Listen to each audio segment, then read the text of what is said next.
Hello, how's it going? Hope you're doing well. Today I'm playing some mono red aggro in standard best of one. In my last video I said that I feel like I never play mono red anymore in standard, so it got me wondering what decks people are playing. I headed on over to Untap to see what decks I could find, and I did find 3 different ones. They're all pretty much the same. This one, only difference, Razorkin Needlehead. Other creatures are pretty much the same. Over here, we're leaning into the Callous Sellsword. And the third deck I found, the least played one, only 250 matches, but it is playing 3 copies of Nova Hellkite. And I definitely have a soft spot for the Nova Hellkite. So I loaded that one up into the arena and I thought, hey, let's take it for a spin to see how mono red is actually doing in the format. I'm going to talk a little bit about the deck as always, and then we're going to see how the deck performs on the ladder. But of course, I have to ask you to help the channel out, sub up if you haven't done so already, and of course, leave a comment down below. What do you think about mono red? Does it still have a place in the format, or has it been outclassed? So what's going on with the deck? It's pretty typical stuff, right? We have, of course, Emberheart Challenger and Slickshot Showoff. These are our 2 main creatures that we want to be attacking in, growing them up nice and big and slamming the opponent for a ton of damage. We also have the Burnout Bastronaut, great creature because it has menace, and if we do get up to max speed, we can get some double strike action going. Iron Claw, reliable 1 CMC creature. You've seen it a ton. You know what it does. It attacks, it deals 1 damage to the opponent, and then it has the option to grow bigger and bigger. And then to round out the creatures, Nova Hellkite, like I mentioned, the card that attracted me to the deck. When I am playing on ladder and I run into somebody doing a deck that's similar to a mono red deck, they tend to have Nova Hellkite, and this thing does a lot of work to me. There's also quite a few 1 toughness creatures running around in the format now that a lot of people are playing that Momo white deck. So if we can get some extra value out of that ability, we're going to be laughing. The rest of the deck is either interaction or pump spells. Bolt Wave is a direct damage spell. Burst Lightning can be interaction, take out a 2 toughness creature or send some damage up top. And Lightning Strike, same thing, 3 damage to a creature or send it to the dome. Then our pump spells are full bore and turn inside out. And that is the deck. So we're going to try it out on the ladder, see if we can get some Slickshot Showoff wins, and hopefully do all right with the deck. See you over there.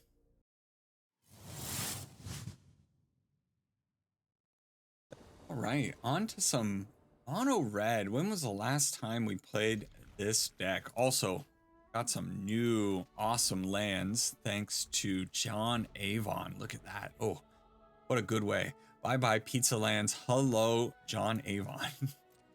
We are possibly against a person playing a Badger Mole Cub deck, which means that, you know what, it's probably okay just to run out the Slickshot Showoff, get in for 1 damage, and start this train off quick.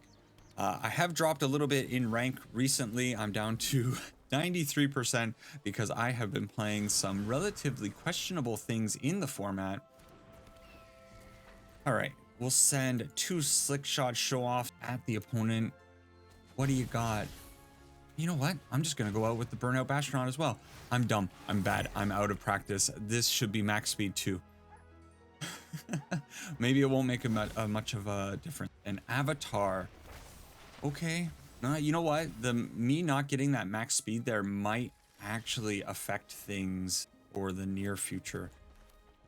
So I guess what the plan is to put 2 damage onto the Fenris, get it off the field, put the Hired Claw onto the field, and then pump up the Hired Claw, and then aim for killing them on the following turn. Seems like a good enough plan to me. They need a pretty big card here. If they have maybe a Yuna, I don't know what they could be playing, but a Fenris Wolf here, a Fenrir, I guess it is called Fenrir, is not going to be enough, and that is actually a pretty big card for us. I put it out, and then what do we got? 2, 4. How much damage do we have? 6, 7, 8, 9. So do I actually have to put the Burst Lightning on the dome? I think I do. Doesn't matter. It doesn't. Yeah, it does. It actually doesn't matter. They block there, and we get a quick win. Burnout Bastronaut would have been doing a little bit more damage here had I put the Burnout Bastronaut out before the Slickshot Showoffs attacked in, but it didn't end up mattering because this is the aggro that we want to see. This is what I want. I'll talk about it in the next game. The reason I decided to go and play this deck today was because in the last video, the Elementals video, I said, ooh, it's fine, but there's no creatures, which means we're kind of relying on having 13 points of damage getting us a win, which probably it won't. Let's see if it can. In the last video, I had said that there isn't a good aggro deck in the format. And of course there are aggro decks in the format. There are the Izzet decks that kill you quite quickly. Do I need to kill the stadium headliner? If they end up having, that's fine. We don't need to do it too quickly. But those decks are kind of closer to like combo decks in my opinion. War Leader's Call. So, okay, we have 9, 10, 11, 12, 13 damage in hand. Do I think I can race the opponent down if they start pinging me for quite a bit of damage? And I think the answer is probably I should be careful. So those Izzet Otter decks are very much like combo decks in my mind, where they're just trying to you know, get a ton of value bouncing the Storm Chaser's talent back to their hand, do all that kind of nonsense. Hey, okay, now we're maybe in a bit of a pickle here.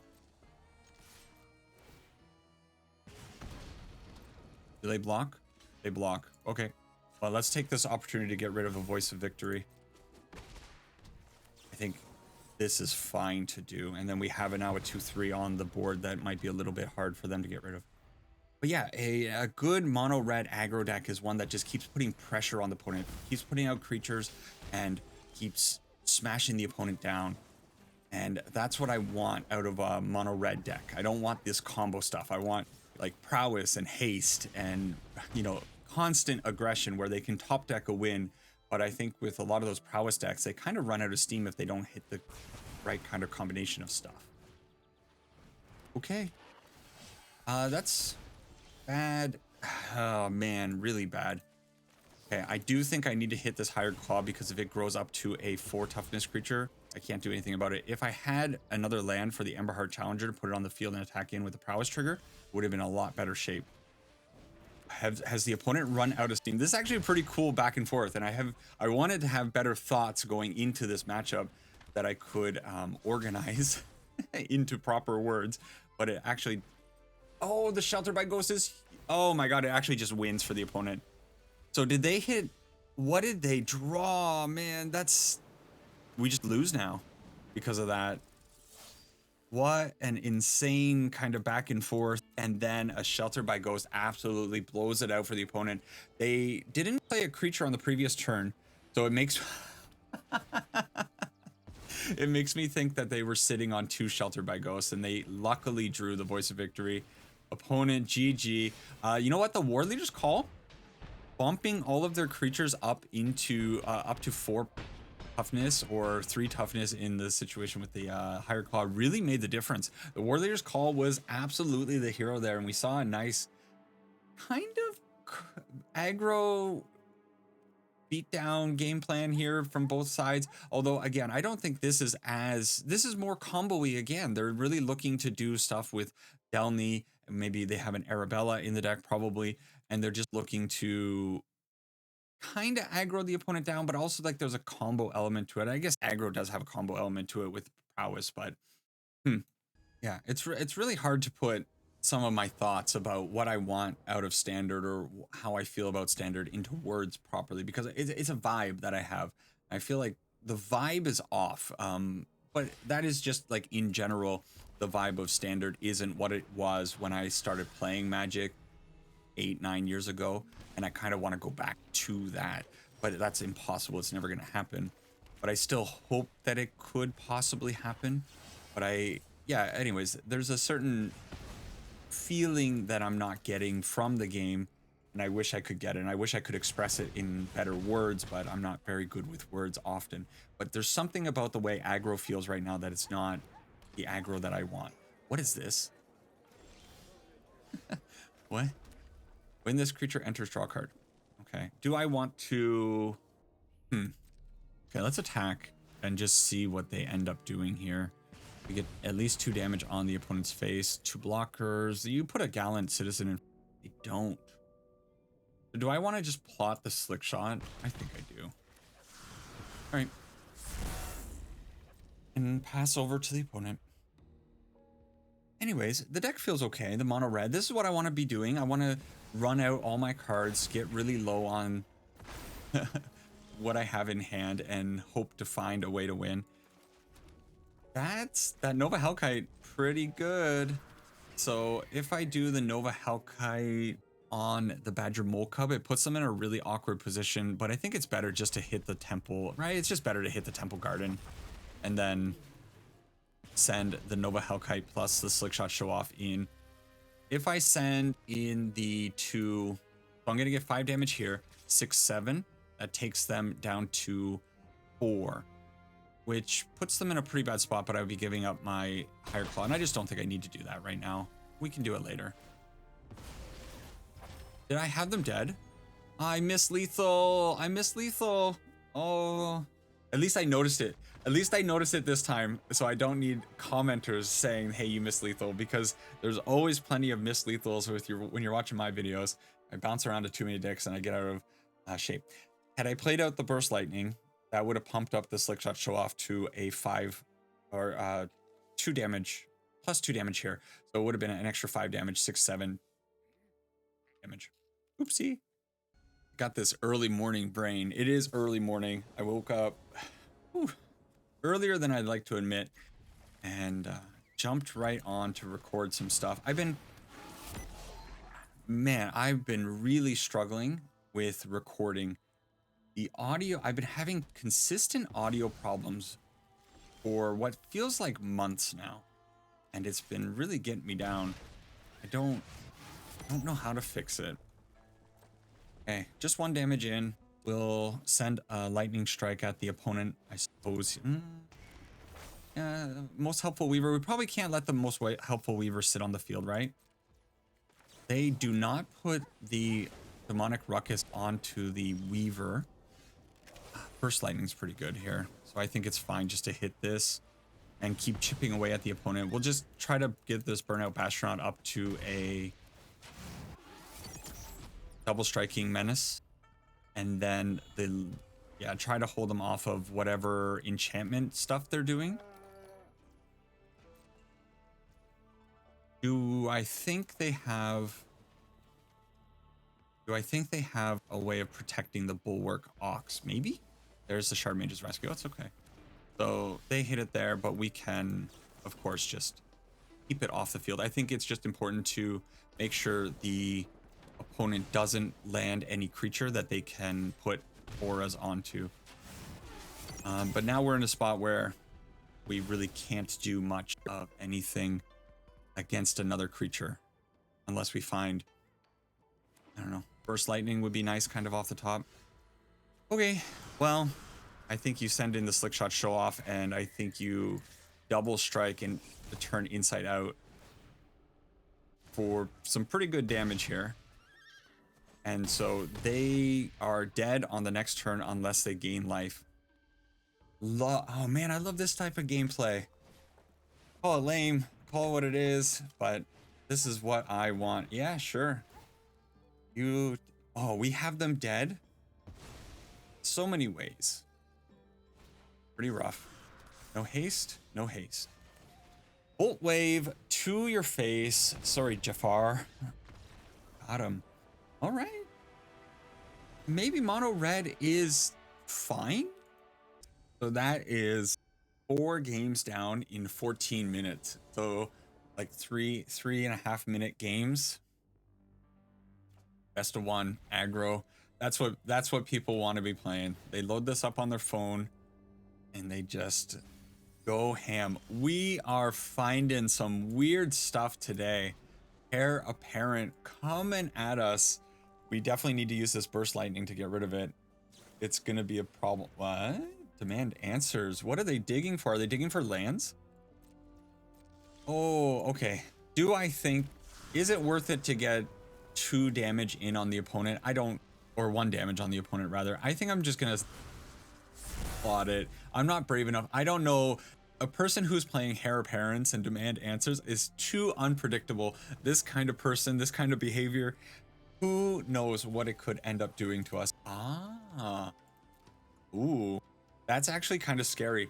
Yeah, so I don't really have good ways of getting rid of these creatures, and now I can't attack in very comfortably. I can certainly attack in here.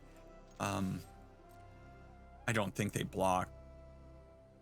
Okay.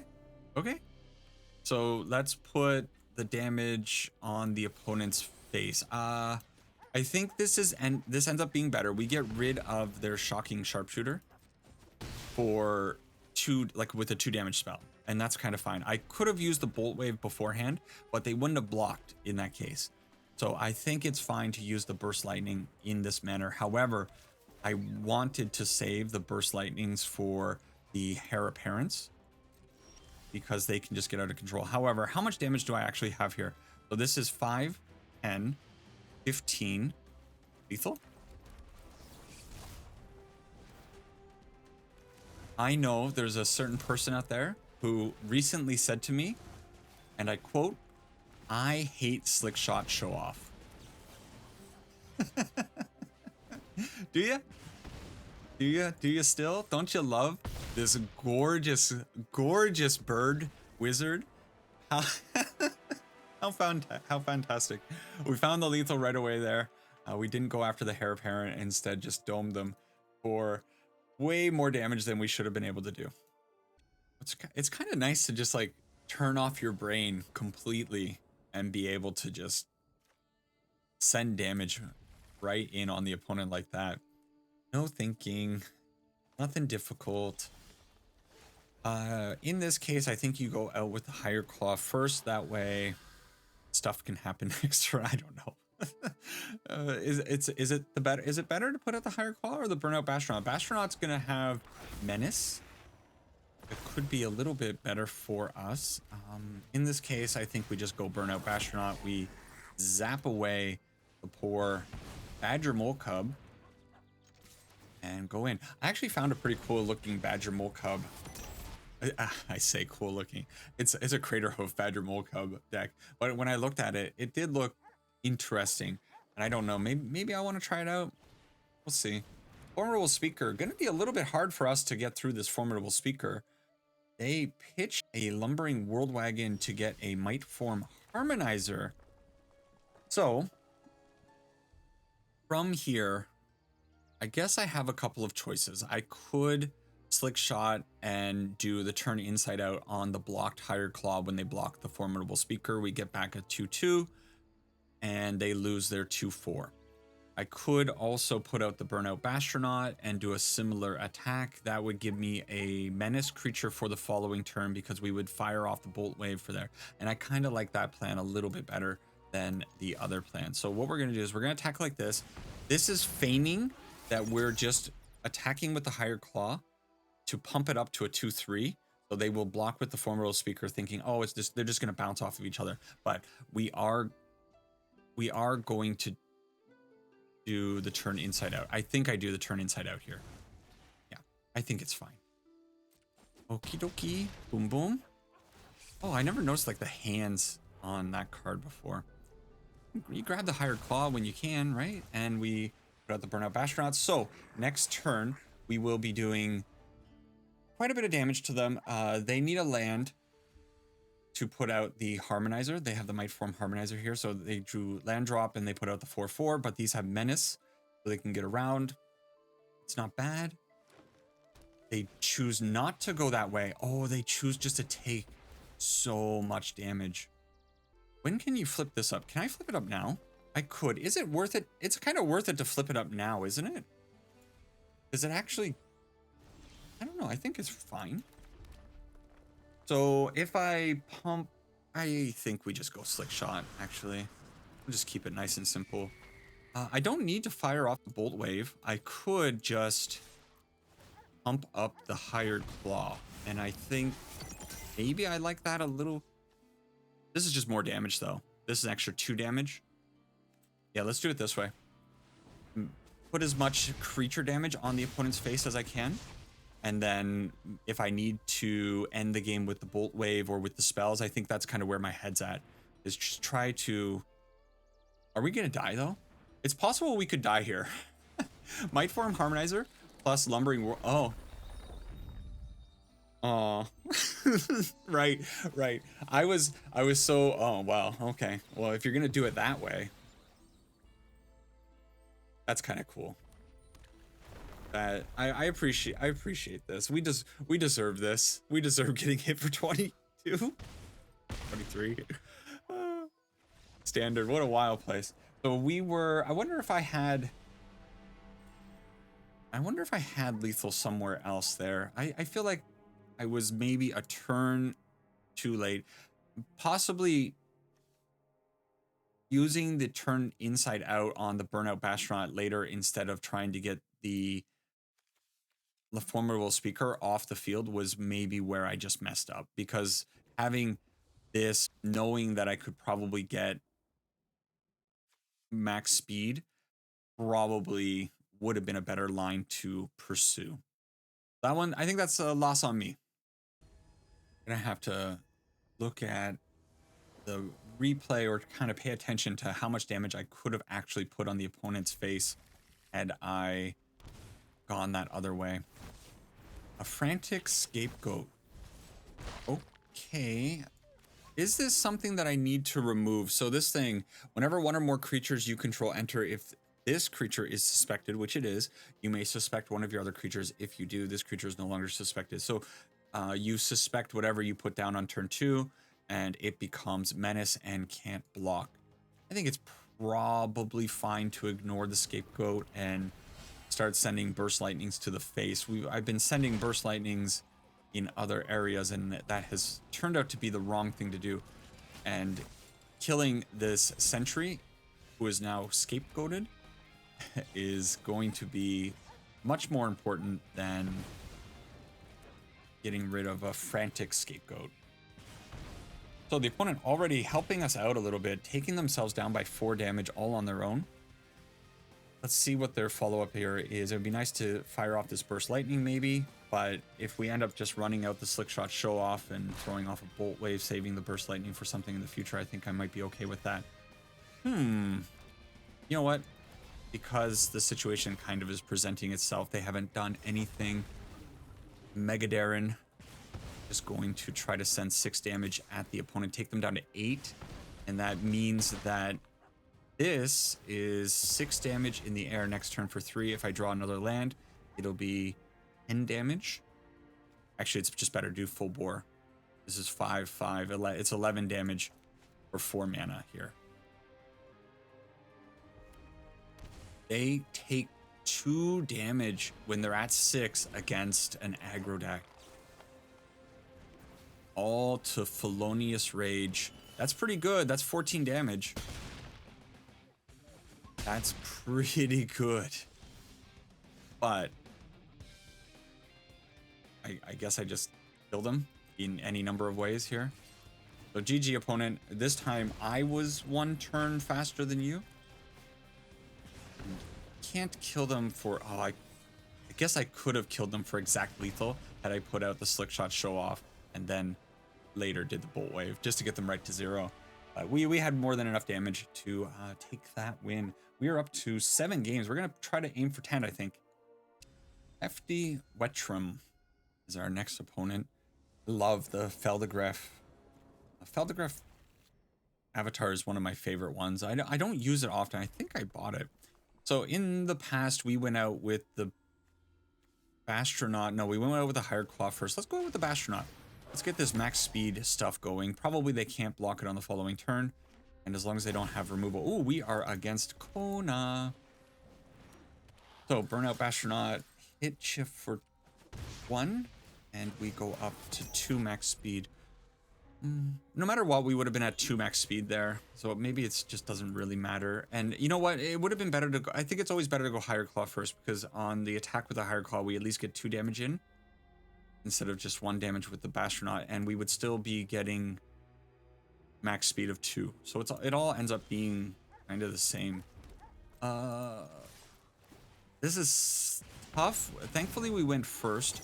So we can maybe get them dead before they can play the Kona Omniscience. If they have a little bit of resistance here, though, that could be a problem. But can I do 15 points of damage to them on the next turn?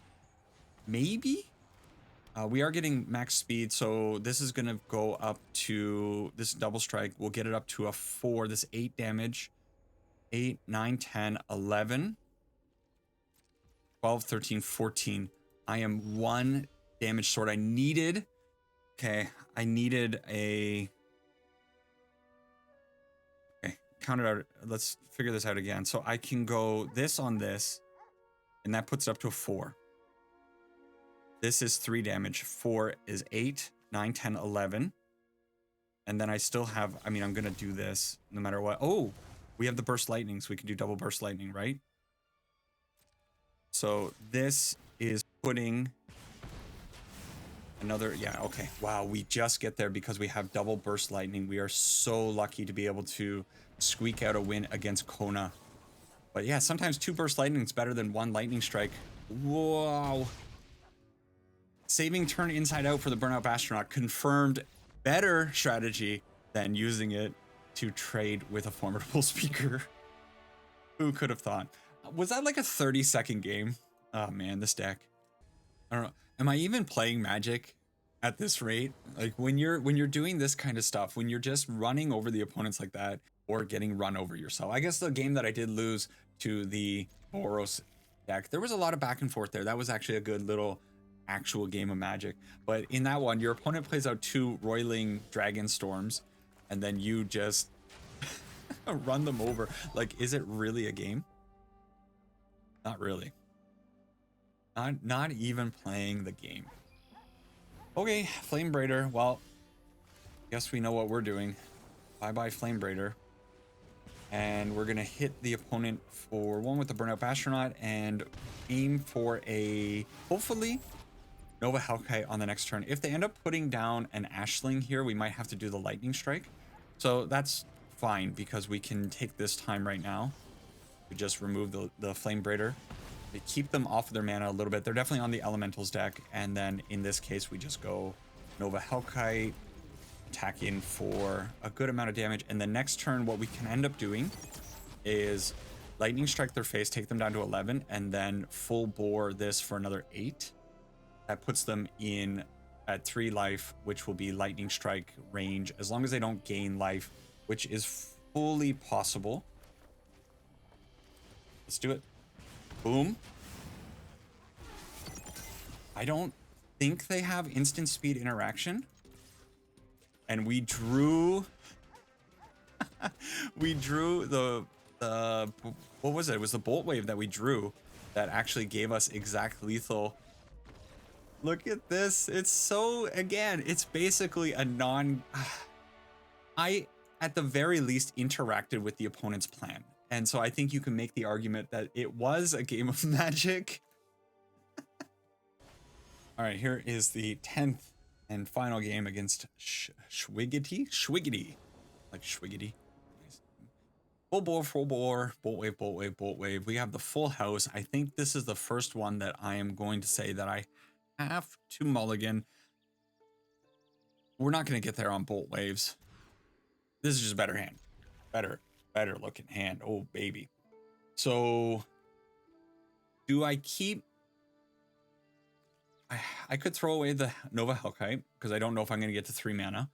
I could throw away the Hired Claw, but double Hired Claw is actually pretty cracked. So I think it is the Nova Hellkite, unfortunately. Really like that card, but I think it goes to the bottom. Hey, now I'm going to really regret throwing away the Nova Hellkite because the opponent is playing Badger Mole Cub on turn 2, and it would have been pretty good to get a kill on one of these lands in a turn, although it's going to be too late now. So I guess the new plan is, oh man, actually I can't even do that. So I ran out the Hired Claws before thinking carefully enough. Let's see how much damage the mono green deck can do to me. This is the, we got Harmonizered already once. Are we going to get Harmonizered again? Mono green doing mono green stuff while mono red tries to do the mono red thing.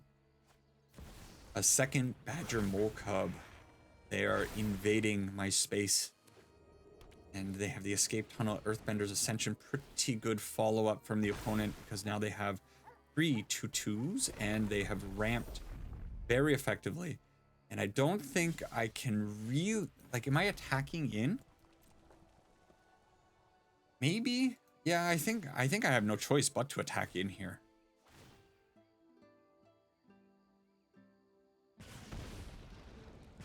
Yeah, I don't like this situation whatsoever. They block and then force us to pump on one of these. Unfortunately, I can only pump on one. Oh man, that was such a bad attack. It's just so stupid. You don't crack. Why would you crack?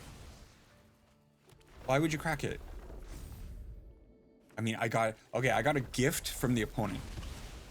At the very least, the opponent helping me out ever so slightly. The problem is they're probably going to slam a sapling nursery here, and then I'm never going to get damage in. Things were running really well until we ran into double Badger Mole Cub, and then I just cracked under the pressure and sent all my higher claws in on the opponent in a desperation attack. No, it's just a Mossborn Hydra. So this Mossborn Hydra is going to be a 2/2 at the very least. The Mossborn Hydra would be really out of control. Oh, goes up a little bit more. 4/4. I can't compete with a 4/4, so we're probably dead next turn. It would have been a lot bigger if they had just not cracked the escape tunnel, but it's so irrelevant. Where's my Shelter by Ghost? It's the only Shelter by Ghost confirmed the only thing that would actually save me in this spot, right? Yes, I just put damage on the opponent's face. I mean, this is quite a bit of damage. Do I also attack in with the higher claw? No, I probably save it back as a chunk blocker. And let's do the turn inside out for an extra little bit of damage. If they don't kill me this turn and I draw a 3 damage spell, we actually can win. It's a big ask. Oh, no. All right. I think it's only appropriate that the deck that takes us down twice is a mono green Cub deck, because let's face it, mono green Cub is still gonna be probably one of the most powerful decks in the format, and it's getting hit by a Mossborn Hydra is always kind of fun, right? So plenty of damage coming in. We don't need to block anything. It's all irrelevant, and we take our 3rd loss, going 7-3. Fast games. That's what you want to see, I suppose. Nice quick video playing best of 1. Sure. All right, nice easy one for me this morning, playing some mono red. It's very low stress. If you're looking to just climb and smash games and get your quest done, why wouldn't you just play a mono red deck? I think it's still plenty viable. Unfortunately, I was kind of originally thinking, hey, could I make a video saying like, hey, here's a cool budget version of mono red, but I think all the creatures that you kind of need, you basically need these creatures, they're all rares, every single one of them. So even if you cut the Soulstone Sanctuary, because you could probably do that, get rid of the Soulstone Sanctuary, put up a mountain, it's fine. But you do need these like upwards of 20 rares to play the deck, because you probably do need that. You could cut your Burnout Bastronaut, but I think all the other creatures are pretty important. Surprisingly, we didn't really see the Emberheart Challenger even. Did I even see it? Maybe one game. There was one time it showed its face, but we never really got the Valiant triggers off. We're not really leaning into that. We only have one of the Rock Face Villages and a couple of pump spells. So the plan is very much just blast the opponent down with Slickshot, and we also saw that happen. So the deck is fine. It seems fine. If you run into some Badger Mole Cubs, you might have a bit of a problem because you can't really race down what their game plan is. However, I do think maybe we would have been okay if we had played the first matchup against the mono green deck a little bit differently. That last game, I think I was probably toast no matter what. They had too quick of a start, and we didn't have any burst lightning or lightning strike interaction to take out their Cubs. You really need to slow them down ever so slightly. But if they're generating 3 mana per forest with 2 Badger Mole Cubs on the field, I don't think anybody's really going to be winning that one, right? So that's it. Mono red confirmed, still kind of works in standard best of 1. Play it if you want some quick games. That's it for this one. Nice quick one today. Hope you enjoyed it. Let me know if you want to see more best of 1. Specifically, let me know what decks you want to see in best of 1, because I am kind of running out of ideas for decks to play these days. I'm not really sure. I've been also, okay, quick little thing. If somebody has a recommendation for a good robots deck. I have been searching for a robots deck. I have so many different like slight variations on this robot deck, and I keep playing them, and I just think this deck's a trap. I really love Improvised Arsenal, Ravenous Robots, super cool. You look at Pinnacle Emissary and you're like, yeah, this is gonna work. It doesn't work. And I know other people have tried it. They do things with it, but it doesn't work. I think I have probably one more somewhere down here. Maybe not. I deleted some of them. I've played so many different variations of this Affinity Izzet deck, and it just doesn't work. So if you have some good, reliable, tested deck lists, please hop into the Discord and send them my way, because I am so desperate to try making a video on robots, and I just can't bring myself to do it because it doesn't work. It doesn't work, and I want it to work. But anyways, what does work? Mono red, if you want to just run people over. Take care for now, Sarang Ipana, and I will catch all of you in the next video. Bye-bye.